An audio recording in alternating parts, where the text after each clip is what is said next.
Hi, I'm Deb Barcello from Cattell's Sewback and Sewing Academy in Medford, New Jersey. Today's style tip, we're going to learn how to sew a narrow roll hem using a plug-in walking foot. And the first thing we're going to do is we have a very sheer weight fabric that I put under the machine, and we're going to set up the machine for the walking foot. I'm using a basic zigzag, and I've got my zigzag here, and then I'm lining up a pinpoint laser guide right along the zigzag. Now going over to my fabric, I lined up my fabric and the pinpointer so that it lines up just a little bit on this side of the foot, right in there.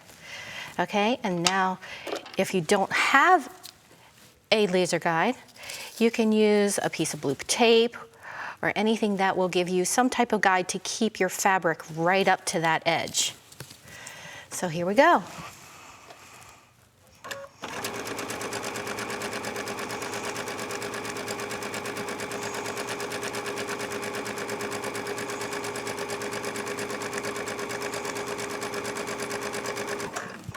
And we'll just hit a cut, and it'll lift, and look at that. A perfect edge. You could use this edge for a nice sheer topping on a cute little circle skirt for a young one.